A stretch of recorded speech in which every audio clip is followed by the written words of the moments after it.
Traffic signal पर भीख न दें, सिग्नल पर भीख देकर भिखमंगों की हौसला अफजाई ना करें।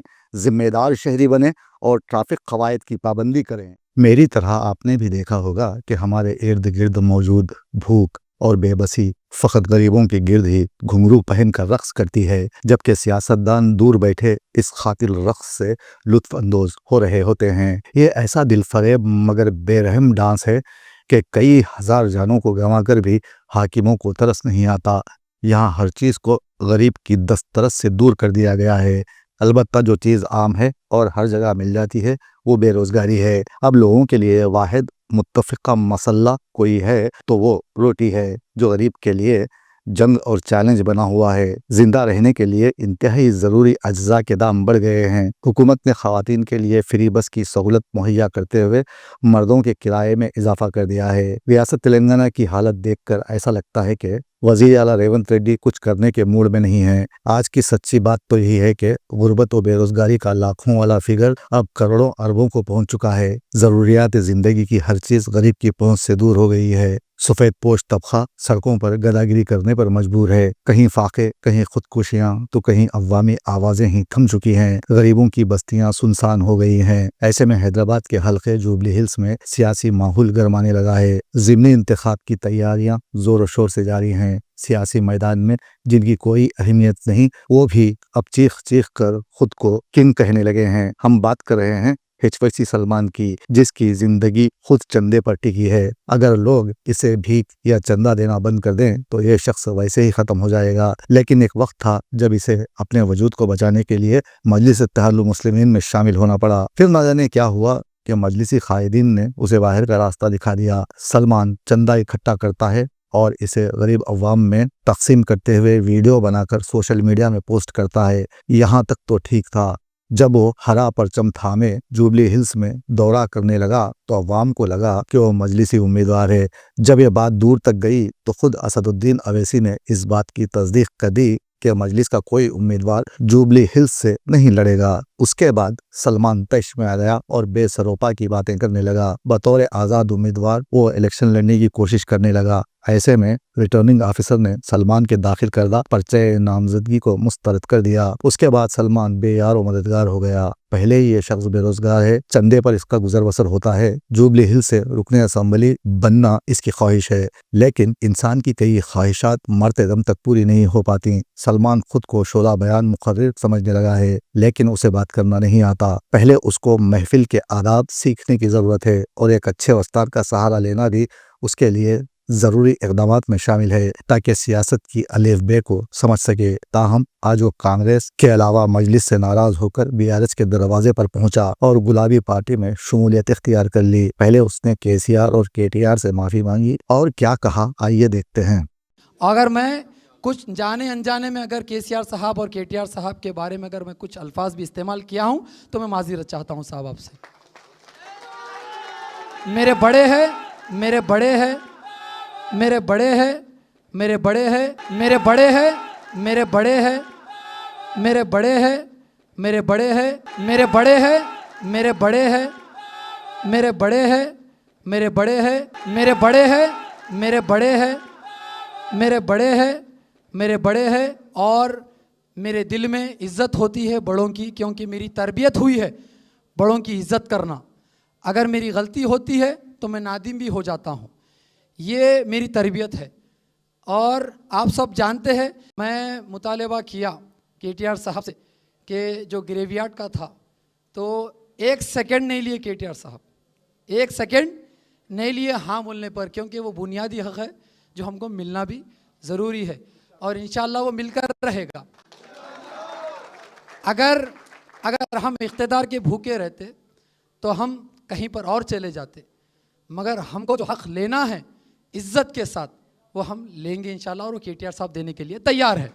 कि कांग्रेस हुकूमत 2 साल से हुकूमत कर रही है, 2 साल से गवर्नमेंट चला रही है तेलंगाना रियासत में, मगर अफसोस की बात है ना तो कोई वहाँ पर कोई मुसलमान MLC है, ना कोई वहाँ मुसलमान मिनिस्टर है। वहाँ पर मुसलमानों की लीडरशिप को ख़त्म किया जा रहा है हर दिन। कांग्रेस की एक ऐसी साजिश है कि वहाँ पर मुसलमानों की हर वो आवाज़ को दबाया जा रहा है क्योंकि मुसलमान कांग्रेस की दुश्मन है। मैं इसीलिए कहा था कि जुबली हिल्स में अगर हम सबको निकालना है तो कांग्रेस का जनाजा निकालना है। मैं इसलिए कहा था क्योंकि कांग्रेस का जनाजा इसलिए निकालना है क्योंकि रेवंत रेड्डी की हुकूमत, आपको जानकर हैरानी होगी कि जब मैं ये अल्फाज बोला कि कांग्रेस का जनाजा निकालना है तो तमाम वो मिनिस्टर्स, कांग्रेस के तमाम वो बड़े बड़े लोग मेरे घर पर आने के लिए तैयार हो गए और बोलने लग गए कि सलमान भाई आपको क्या होना हम देने तैयार है, सलमान भाई आपको क्या, आपको इख्तियार देने के लिए हम तैयार है।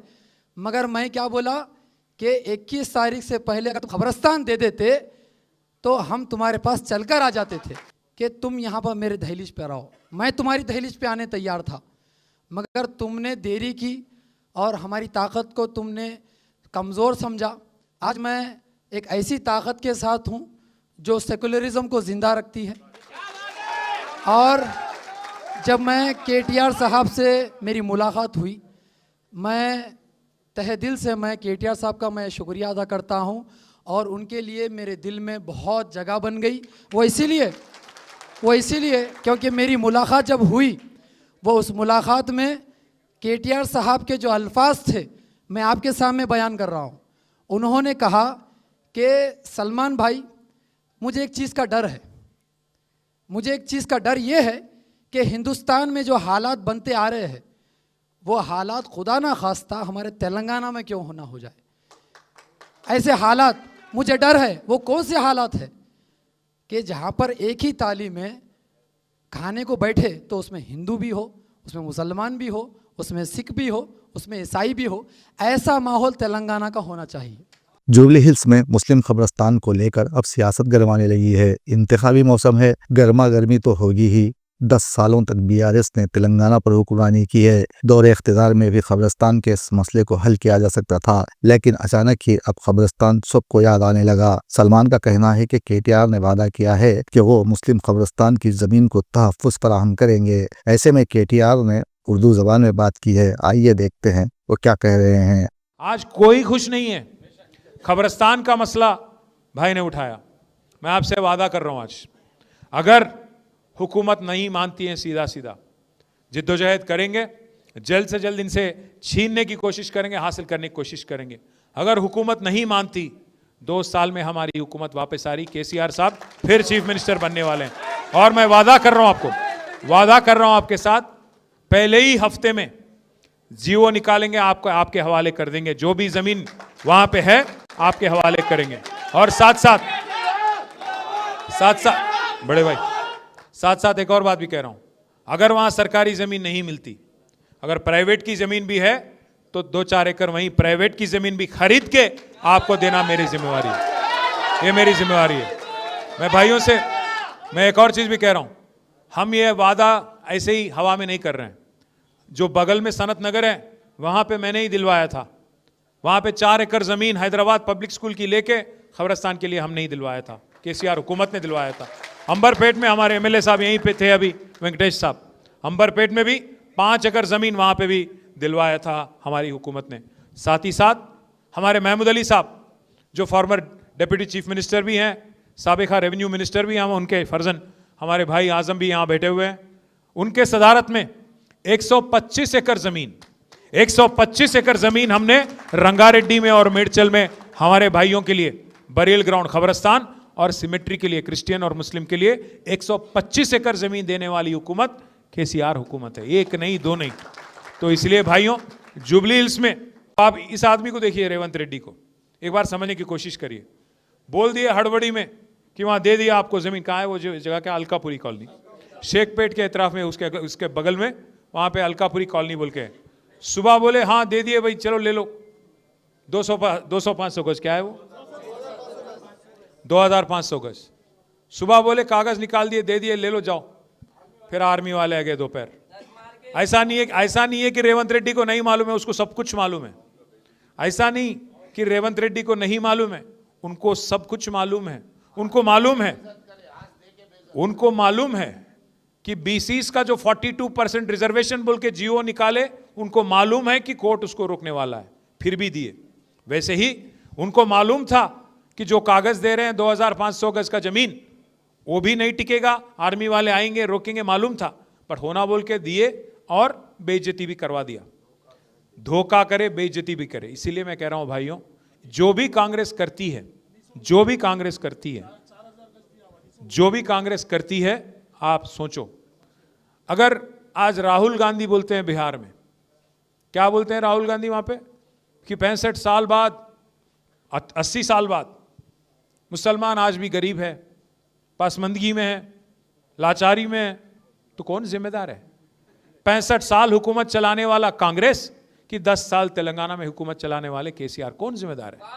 आपको 10-11 मौका देने के बाद अगर आपकी नाकामी की वजह से, आपकी लापरवाही की वजह से अगर आज मुसलमान गरीब है, लाचार है, तो कौन जिम्मेदार है? किसको वोट देना चाहिए फिर? तो इसीलिए मैं भाइयों आपसे रिक्वेस्ट करता हूं, जुबली हिल्स में जो हो रही है ये इंसाफ की जंग है। आज 10 साल की केसीआर की हुकूमत आपके सामने है, क्यों काम हमने किया, शेखपेट की फ्लाईओवर आपके सामने है, घर घर में जो 20,000 लीटर मुफ्त में पानी दिया गया वो आपके सामने है, 24 घंटा जो बिजली जलती थी वो आपके सामने है, और हमारे गरीब भाई, जो गरीब हमारे भाई बहन है जिनको 2000 का वजीफा आसरा पेंशन जो केसीआर ने दिया वो आपके सामने है, गरीब बच्चियों की शादी में जो शादी मुबारक 1 लाख रुपया दिया गया वो आपके सामने है।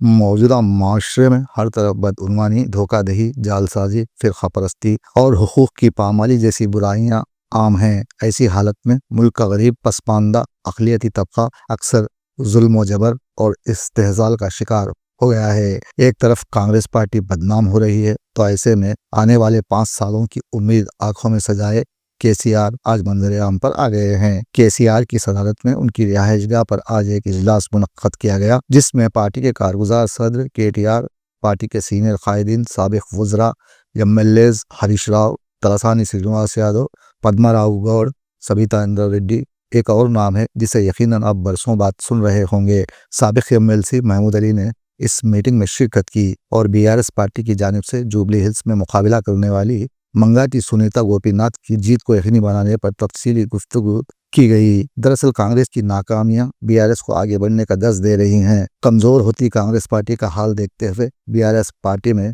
केटीआर और केसीआर नई जान डालने की कोशिश में है। जहां तक HYC सलमान की बात है, उसे अपनी शख्सियत को संवारने की ज़रूरत है। बड़ी बड़ी बातों से इज्तनाब करते हुए अवामी खिदमत को अहमियत देने की ज़रूरत है, वरना सियासी मैदान में खार होने के लिए खासा वक्त नहीं लगता। ताज़ा तरीन वीडियोस के लिए आप हमारे चैनल को सब्सक्राइब करें और देखते रहें पैगाम टीवी।